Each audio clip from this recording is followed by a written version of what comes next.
Good afternoon. This is Debbie Broughton, your Stampin' Up! Demonstrator from St. Robert, Missouri.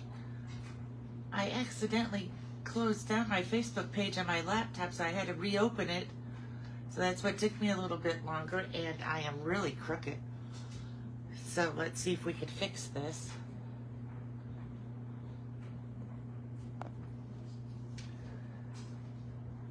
You know, I just did a video 2 hours ago. You would think things could be, it just all depends on how I get the phone in the stand, I think. That's pretty close, maybe just a tad more.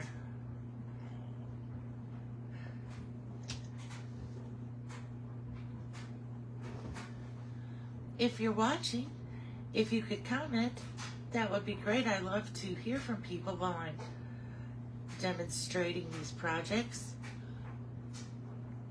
Today, or this afternoon, we're going to make a gift bag with just a 6x6, and they're very quick.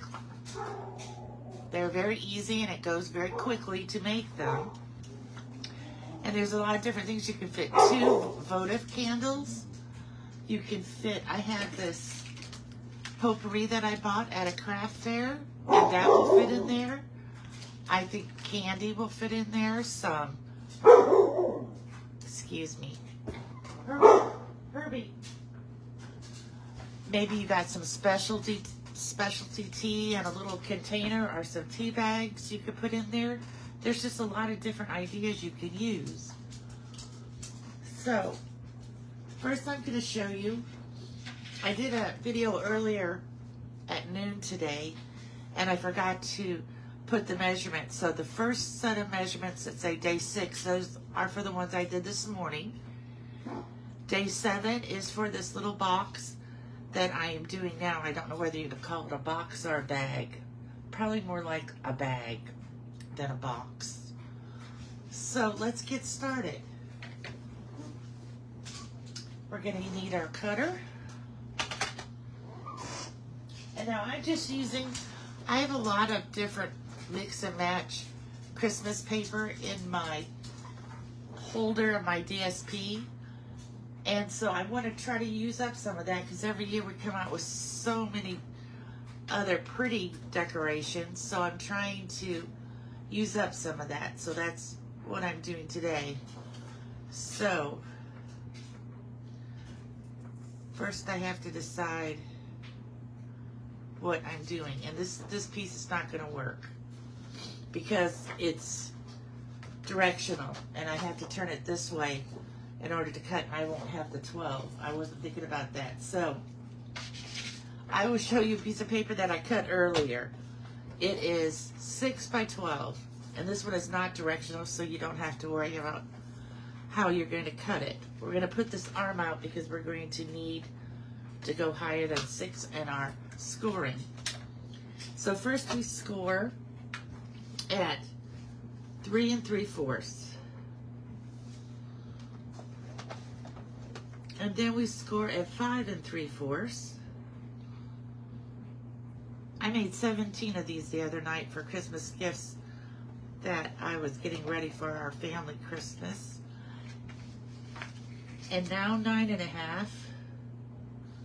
I have to be careful that I'm paying attention and talking at the same time. Sometimes I get in trouble with that. I mess things up. And 11 1/2.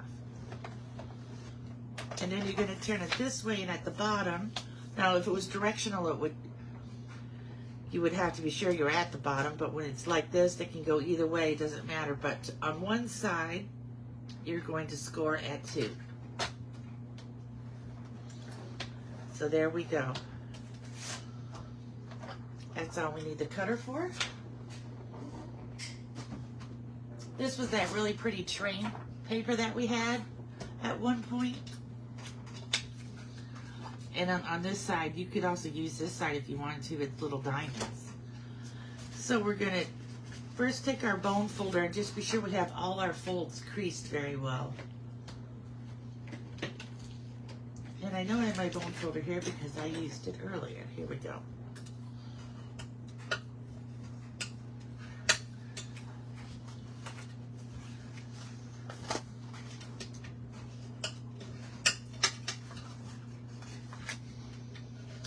just, if you kind of give it a little crease now, it'll be so much easier when you go to put the bag together. And then I'm going to take the bottom and turn it up at the 2 inches on the 2-inch score.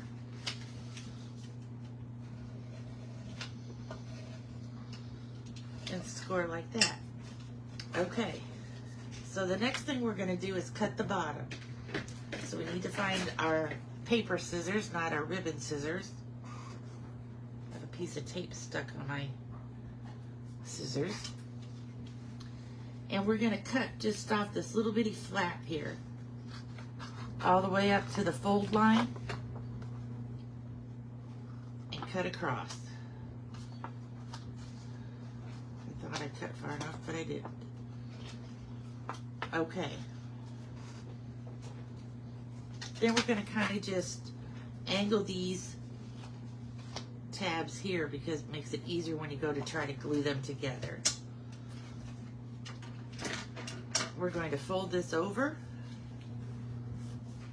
and we're going to, you can either use the mono adhesive or I'm going to use tear and tape, because I like to use tear and tape when it's something that's going to be put together like this, so it will hold. And we're just going to come here in the middle of this and put our tape down and use our Pick-a tool. I don't know where I would be without my Pick-a tool. I use it for everything. Sometimes it's hard for me to get that white paper off there. Then I'm going to fold this. Before I do that, I'm going to cut up. You could do this after, but it's much easier to do now. I'm going to cut up on all these score lines so that we can fold the bottom after we get it put together. Sometimes it's hard to see the score lines. I could see them better on this side. So I'm just going to go up here to the 2-inch line here, here, and here. And then on the inside part of the 2 biggest flaps, I'm going to put a piece of tear and tape. So I'll be all ready to go when I get it folded up. I'm not going to take the white piece off yet, but I will at least get this laid down.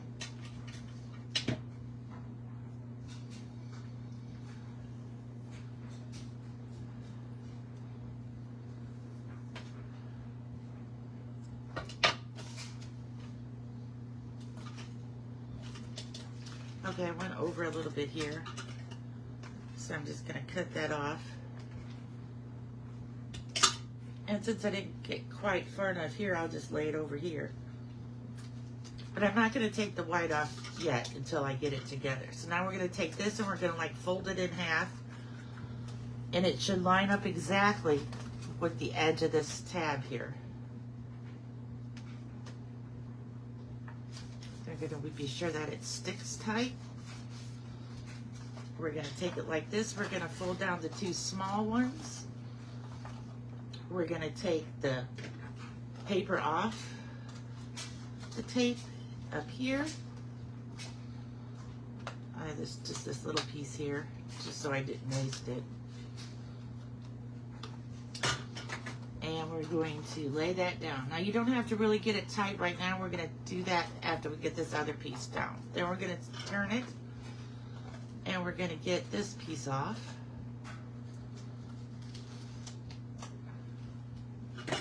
Then we're going to take that down, and now we can press a little bit more firmly, but to really get it to stick, we're going to take our bone folder, and we're going to put it inside, and we're going to kind of just rub back and forth to get that tape to stick really good. So there we have it. We have the box. Now this is what I think of. This box is shorter, so I must not have been a whole 6 inches. I just had it laying there and I thought it was. So now I even made a smaller box, which would be good for tea lights or candy.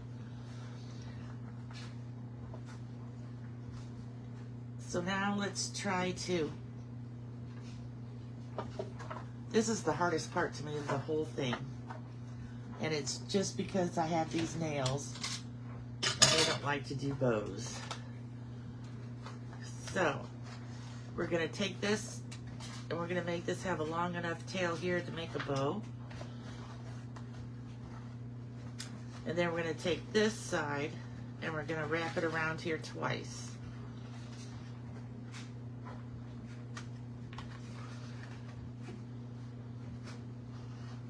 Then we're going to cut this and be sure that we leave, I probably waste some cord or some of the ribbon if you were using ribbon, just because I need long tails to do bows.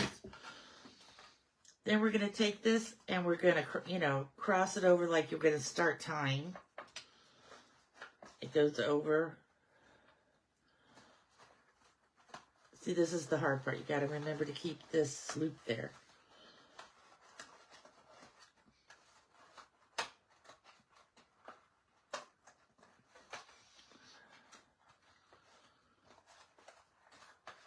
Okay, so try to push it down as far as you can while you're doing this part.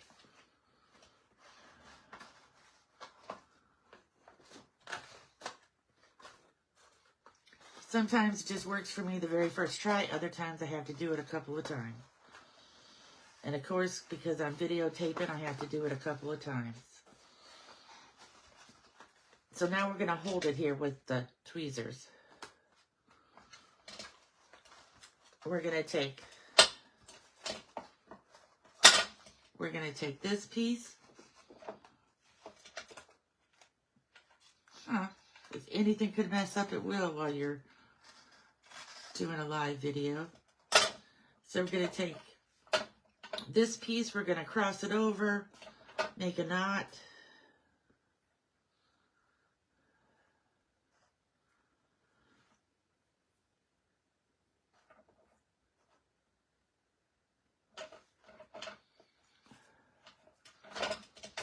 We're going to take the tweezers off for a second.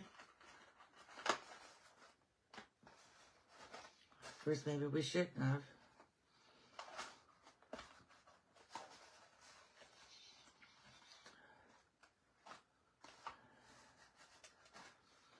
We're going to tighten this knot up.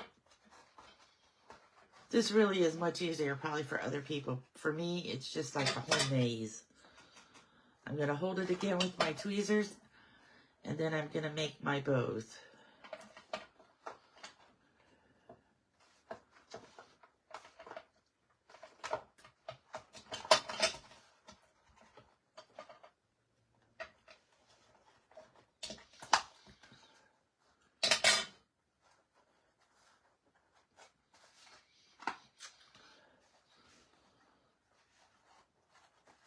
Oh,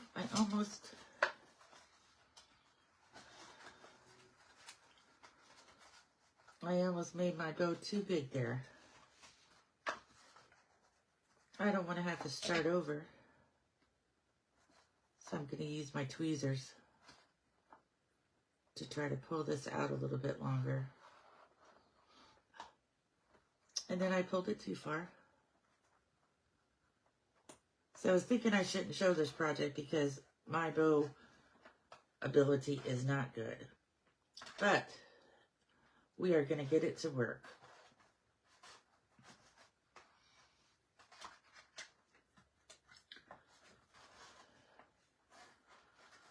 So now we're going to put the tweezers on there to hold it. We're going to make a bow. We're going to come wrap around and make the other bow.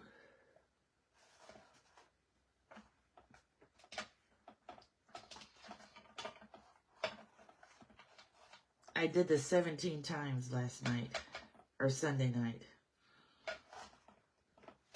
You would think that by now I would have it down pat on how to do it.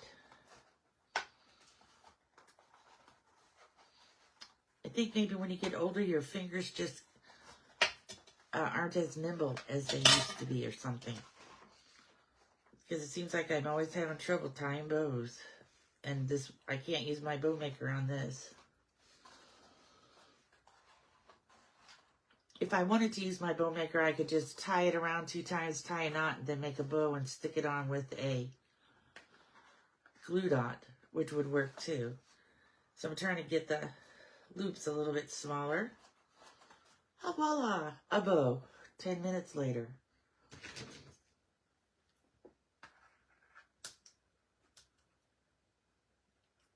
Oh, I need my ribbon scissors. I was wondering why they didn't want to cut.